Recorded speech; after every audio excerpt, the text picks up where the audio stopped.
Welcome to the Great Detectives of Old Time Radio. From Boise, Idaho, this is your host, Adam Graham. If you have a comment, email it to me, box13@greatdetectives.net. Follow us on Twitter at Radio Detectives and become one of our friends on Facebook. Facebook.com/Radio Detectives. Our listener support campaign continues. You can support the show on a one-time basis using the Zelle app to box13@greatdetectives.net, or you can become one of our ongoing Patreon supporters for as little as $2 per month. And I want to thank William for coming aboard at the rookie level of $2 or more per month. Thank you so much for your support.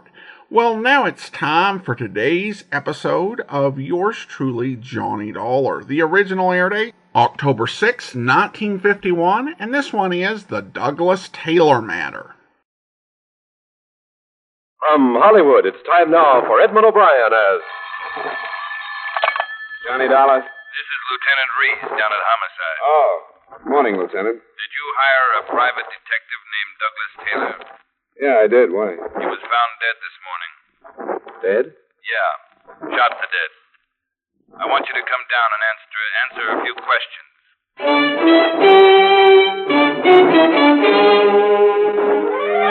Edmund O'Brien in another adventure of the man with the action-packed expense account, America's fabulous freelance insurance investigator, yours truly, Johnny Dollar.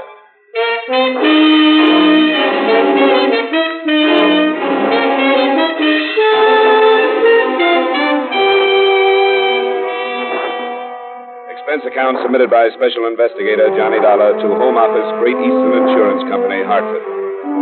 I don't know how much responsibility you'll want to take for these expenses, but I hope you realize that a large share of them were incurred in an effort to protect the company. The following is an accounting of expenditures during my investigation of the Douglas Taylor matter. Expense account item 1, $1.20, cab fare from my apartment to Hartford Police Headquarters, Homicide Division. Yes, sir? My name is Dollar, Lieutenant Reese. Oh, yeah, second door there. He's waiting. Just go right in. Thanks. Lieutenant Reese? Yeah. You Dollar? That's right. Thanks for coming down. Well, I can't say it's a pleasure, Lieutenant. I'm sorry to hear about Taylor. What happened? We don't know yet. Where did it happen? We aren't sure of that either. He was found out by the freight yards, but chances are he was shot someplace else and dumped there. How did you happen to land on me? His wife came down to identify him this morning. She told us he was working for you. Well, I might as well get this off my chest now, Lieutenant. You won't like it any better if I save it. I can't answer any questions about what Taylor and I were working on. Not now. Why not? Because it'll wreck a case that could be worth about $500,000 if you start nosing into it looking for a motive. I hate to see you turn uncooperative so early in the game, Dollar. I can't help it. There are usually plenty of motives around when it's a private detective. Got plenty of other places to start. We like to have them all. I don't like this. I don't either, Lieutenant. But I'm stuck with some confidences I'll have to stand by. I can tell you this. I don't see how my case could have anything to do with his dying. There are two men suspected of insurance fraud. I was following one, Taylor the other. I don't think they knew we were tailing them. All right, Dollar. I guess I can understand the spot you're on. I'll talk it over with the people that hired me, but I can't open it up until they give me the word. How long had you known him? Oh, about 2 years, I guess. Not well, but he was a good, careful worker, and I hired him when I needed somebody. Did he talk to you about any trouble? Oh, well, he never said a word. How well do you know his wife? I met her twice, that's all. Both times she came with Taylor when I had a check for him. She seemed like that kind of a wife. That's as well as you knew him, huh? That's it. I'm sorry. Yeah. It brings us back to that $500,000 you mentioned, doesn't it? That's enough to hold you on, you know. I knew that when I told you. It's up to you. Beat it. If you ever need some help from us, I hope I'm on hand to turn you down.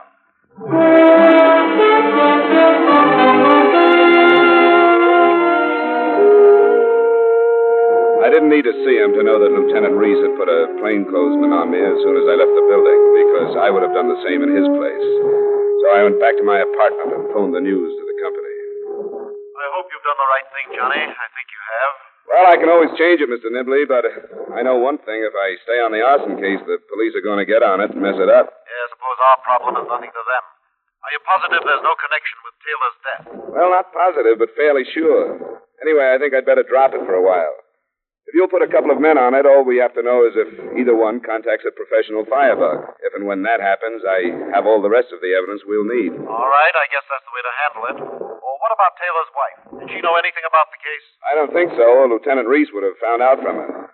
But I'll have to go see her. I'll find out. All right, Johnny. I want to thank you for this. You can be sure the company appreciates it, and I feel awful about what happened. Yeah, so do I. I hired him.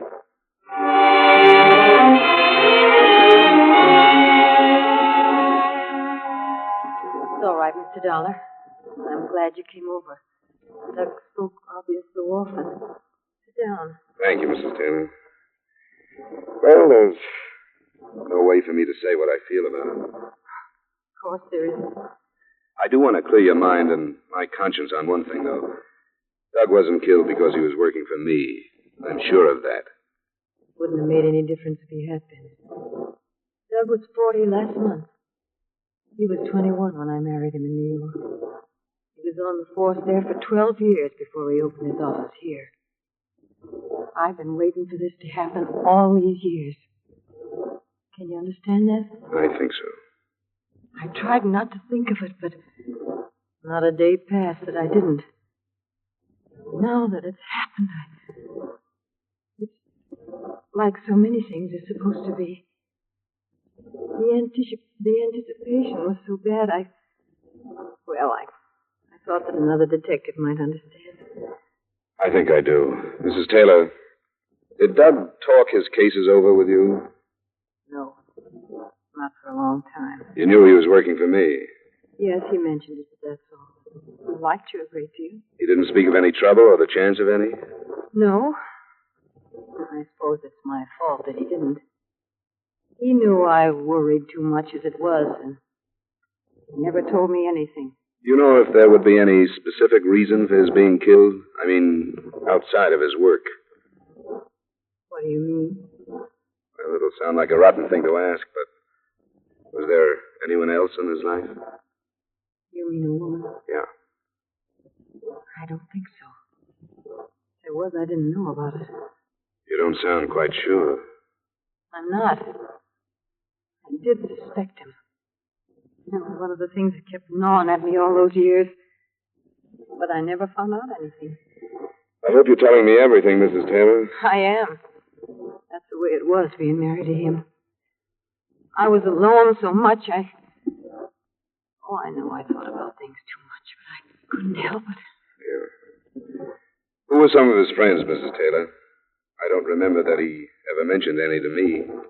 He had a few friends here in the neighborhood. And there's the man who was his partner for a while, Henry Farner. Never heard of him. Where is he?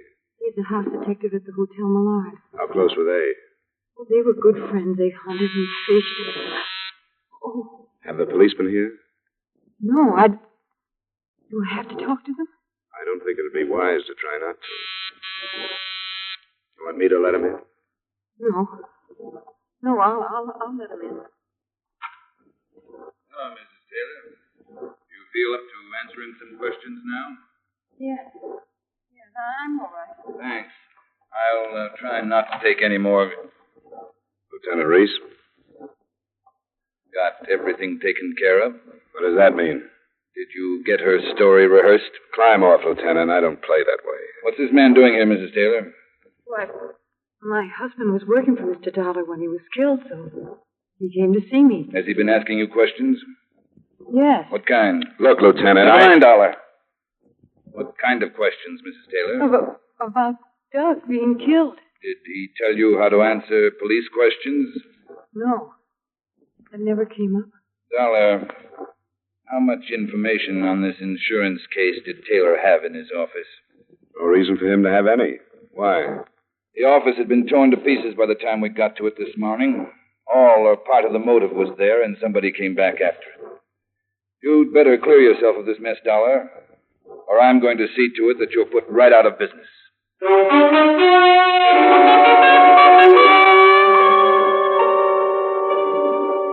I had to wait until 7 that evening before I could get to Henry Varner, the hotel detective Mrs. Taylor had spoken of.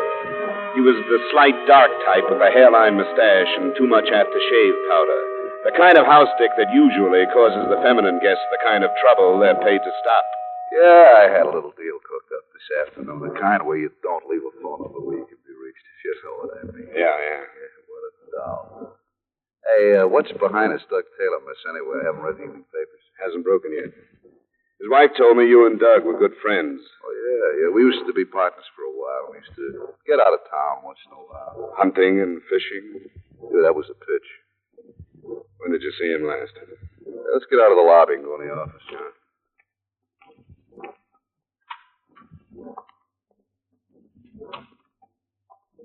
It seems to me the last time I saw Doug was around the middle of last week. He stopped by here on the way home. Was he on a case? I don't remember him saying. You know, it was one of those things I asked him how it was going. He said the same old stuff. Did he get killed over one of his cases? Looks like it. His office was broken into. Somebody after one of his reports or something, the police say. Seems to me he was awful fed up the last few nights we got together. A couple of times he mentioned there was going to be a change. He was going to go back to New York or to Florida or out west someplace. With or without his wife? Without, I think. She's a creep. You know, jealous and all that stuff. The poor guy had to sneak the money to spend when we got together. What about the money for this change he mentioned? I don't have any idea. Never followed it up because I thought he was just dreaming. Hey, who's paying you for this? Not his wife. Nobody. I'm trying to clear myself with the police. They think I'm holding out information on them. Oh, how come? He was working with me when he was killed. What made you think his wife might have hired me? I was wondering if she hired you before. Put a tail on. Say, just for the 4 walls and me, do you think she'd be capable of killing him? Oh, yeah. One of those fits of hers. I really think she's a little off. Sure. If she got wind he was really leaving, if she figured he had some dough hidden in the office, that's what I meant. Sure, it'd go off a bit. Maybe he got some. He owned a car, didn't he? Police say the body was driven to the freight yard and dumped. Yeah, it was a sedan. You might have some. Well, I'll go see. Thanks for the time, Varner.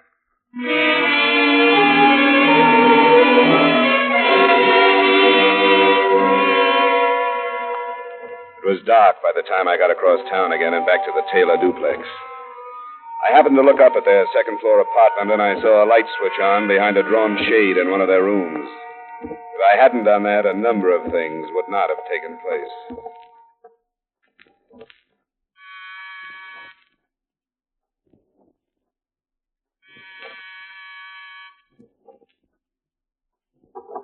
Mrs. Taylor? Mrs. Taylor, it's Johnny Dollar. Come on, I know you're in there. Let me in. All right. Hey, what's this? Come in here, I'll kill you. Yeah, sure. Don't get close to me. Move right across the room. Where's Mrs. Taylor? In the bedroom. Maybe she's dead. I don't know. I hit her. She wouldn't be quiet, and I hit her with a gun. I'll kill you, too, if I have to. I don't care how many anymore. Why'd you kill Taylor? He was too filthy to stay alive, too dirty, rotten to live. Don't try to follow me, or I'll kill you, too, and I mean it. Nothing means anything anymore. What are you fighting? What'd you come after? Don't you try to follow me. Hey, come here. Hey, come here.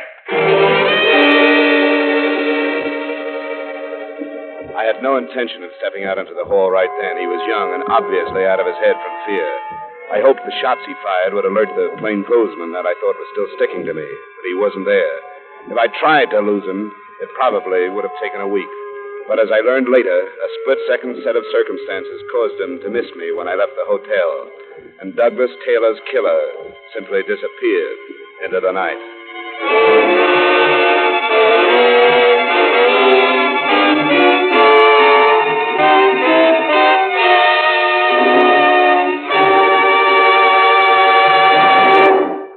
We will return you to yours truly, Johnny Dollar, in just a moment. Two more great shows climb aboard your CBS radio bandwagon tomorrow night. Eve Arden as wisecracking our Miss Brooks returns to dear old Madison High. And the Edgar Bergen Charlie McCarthy show resumes its pot shots at your sense of humor. Listen for Our Miss Brooks, starring Eve Arden, and Edgar Bergen and Charlie McCarthy back in business on most of these stations tomorrow night. Now with our star, Edmund O'Brien, we bring you the second act of Yours Truly, Johnny Dollar.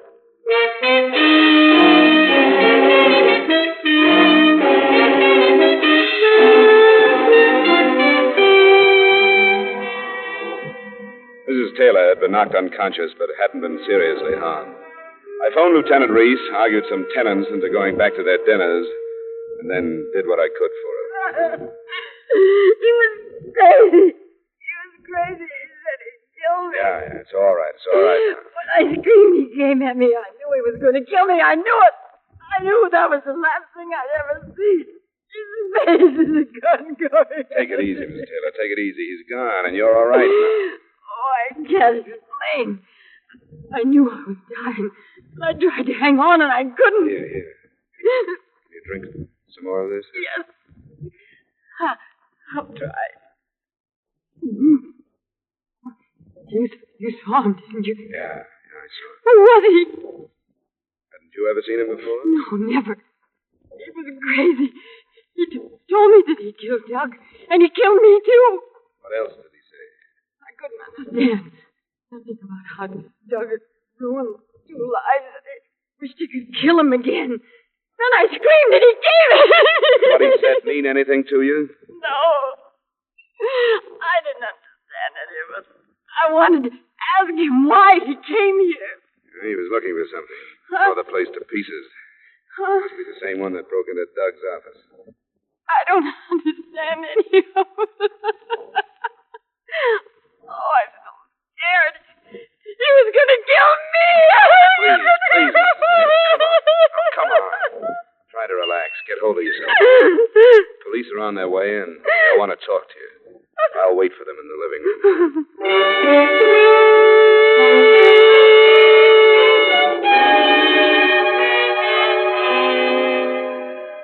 You didn't think he was going to wait in the hall all night, did you? Why didn't you go out after him? One of your men has been tailing me since morning. I thought he'd be outside and that the 2 shots would wake him up. Where was he? How hard did you make yourself to follow? I didn't give him any trouble. A Boy Scout could have stayed on me. Then Parker is probably following the boy. How long did you have to study him? Less than a minute, but I think I can give you a fair description. Let's have it. Well, he's about 5'9", between 17 and 20 years old, I'd say.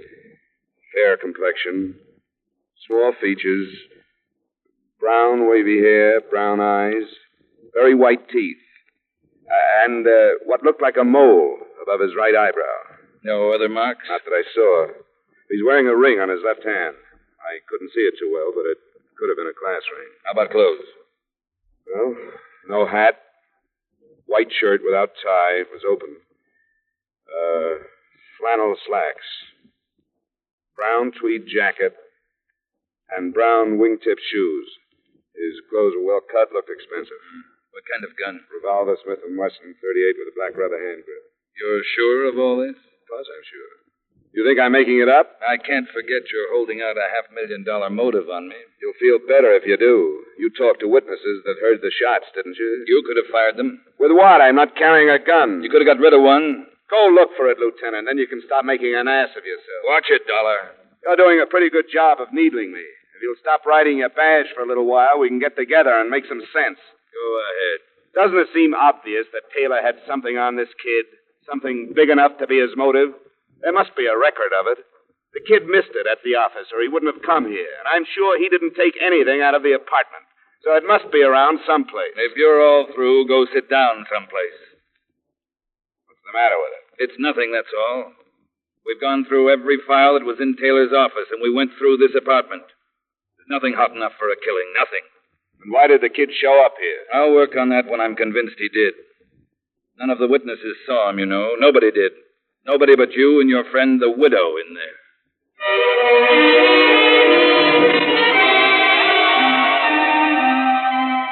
It turned out to be a long night. Looking back at it now, I can see how the lieutenant felt justified in pushing around somebody who wouldn't cooperate. But that night it was tough, including a paraffin test that he called inconclusive because I could have been wearing a glove when I fired the 2 shots and then gotten rid of it. But finally, at about 1:15 in the morning, he got tired of it and he let me go home.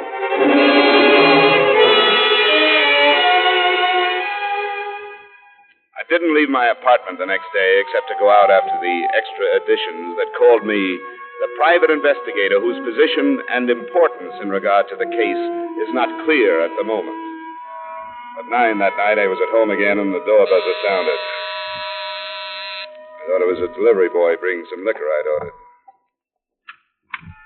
Hey, you're fast. Go on. Get back inside. What do you want here? Go on, back up or I'll kill you. You know I will, don't you? You're crazy enough to. But it'd be stupid. You'd never get out of this apartment building. What's the matter with you anyway? What do you want? You were in with Douglas Taylor, weren't you? What do you mean?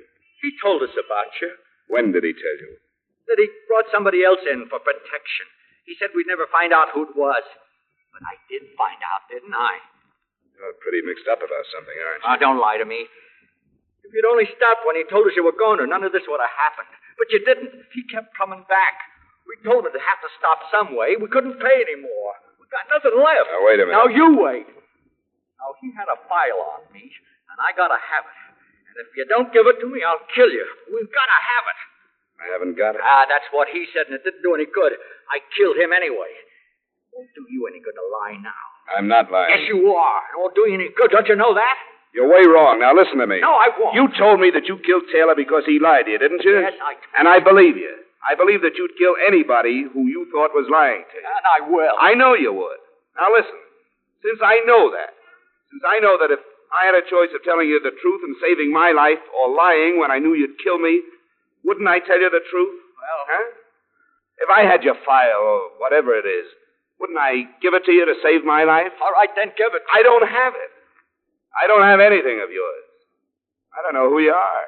I don't know your name. All I know is that you're wrong. You're mixed up, confused. You think I'm someone I'm not. Oh, Taylor told me about you. What did he say to make you so sure that he meant me? You came to his apartment. You were the only one, and you were in the paper. If I was mixed up in anything with Taylor, I wouldn't have come to the apartment. I would have stayed as far away as I could.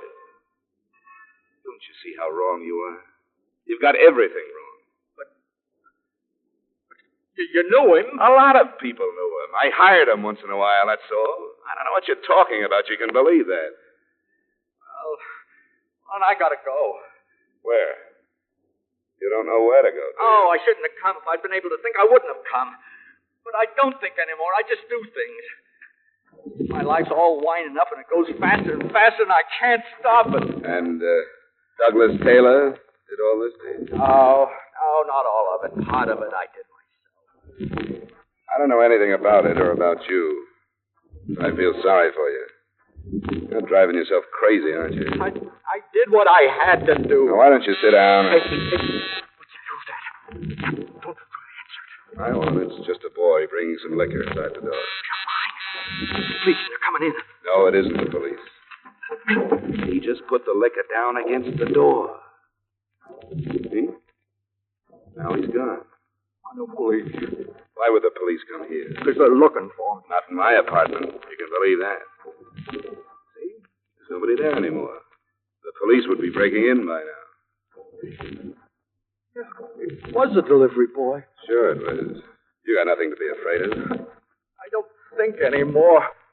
You're a nervous wreck. You know why? Yeah, I know. Because you're fighting something you know you can never beat. I've been doing that all right. Don't you know you'd be 100 times better off if you gave yourself up for Taylor's killing? No, I can't do that. Why not? I can't. I gotta get away. You'll never get away from this. Then I'll die. Taylor was black. What did he have on you? How did you know that? There'll be a lot of it these days. You'll be as bad off as you think if you... This isn't even important anymore. Go. What is important like this, huh? A family? What makes you think Because it sticks out all over you. A father with a fur collar on his overcoat and a mother who belongs to every civic club in town. All right, and a sister engaged to a lawyer. That's why I can't give myself up and have our name all over the papers. That's why I gotta find that file Taylor had and get rid of it and then get away. I've almost ruined the family now. Dad's been bled dry, keeping Taylor from turning my name in.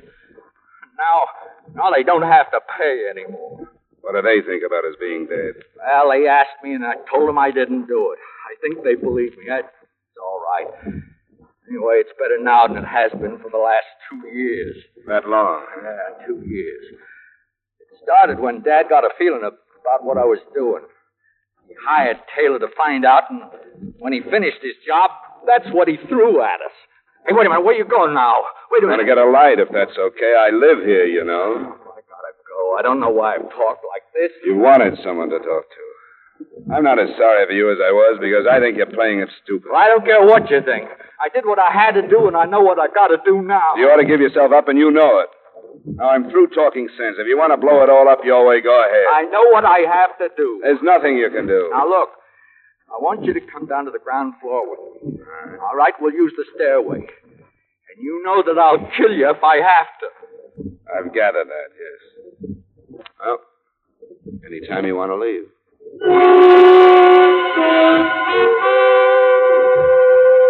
There are enough people on the sidewalk to stop him, but I didn't start anything because I knew that he would open up with his .38 without thinking about who might get hit.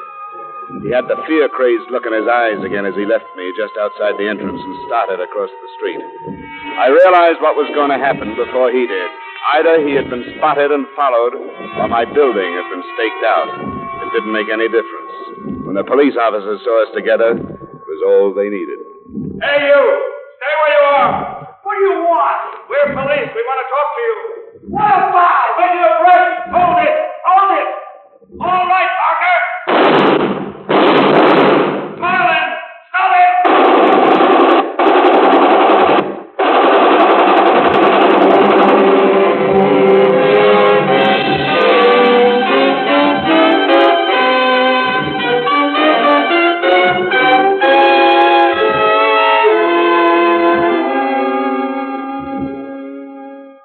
The family turned out to be the Bardettes, the father a judge, and so on.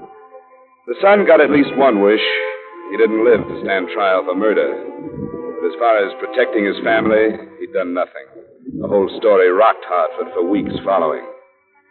Expense account item 2, miscellaneous, $180. Expense account total, $181.20. Remarks? For a number of reasons, I'm sorry I had to drop the arson case for this interlude, but somehow a $500,000 loss, which I couldn't have prevented anyway, doesn't seem as important as the destruction of an entire family. And I couldn't prevent that either. Yours truly, Johnny Dollar.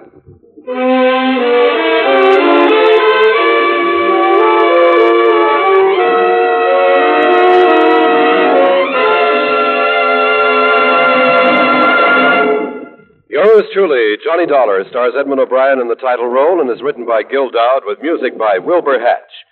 Edmund O'Brien will soon be seen starring in the Paramount picture Silver City.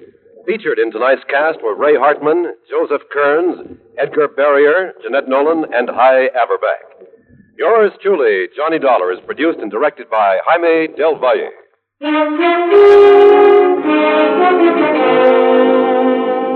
This is Dick Cutting, inviting you to join us next week at this time when Edmund O'Brien returns as Yours truly, Johnny Dollar.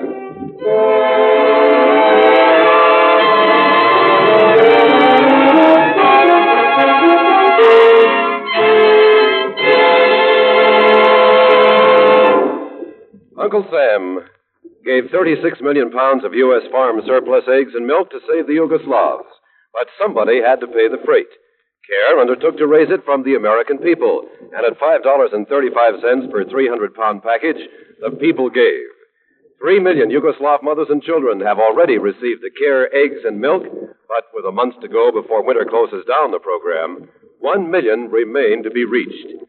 You can reach 100 with only $5.35. Mail it to your local CARE office, or to CARE Los Angeles, or CARE New York.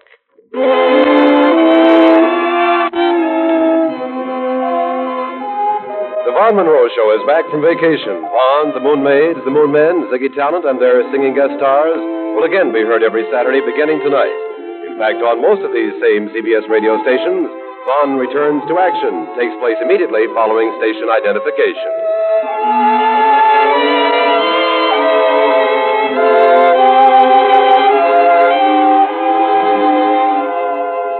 And remember, the Frankie Lane Show is your date with slick syncopation every Sunday afternoon on the CBS Radio Network.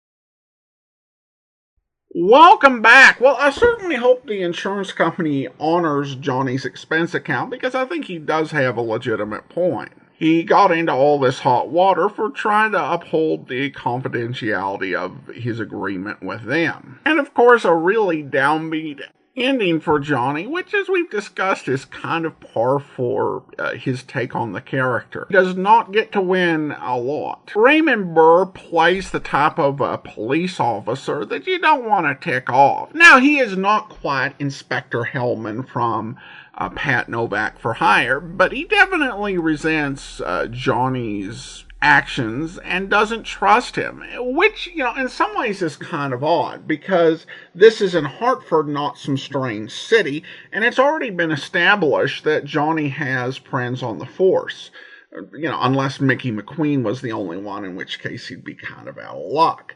But it does seem like somebody should be able to vouch for him.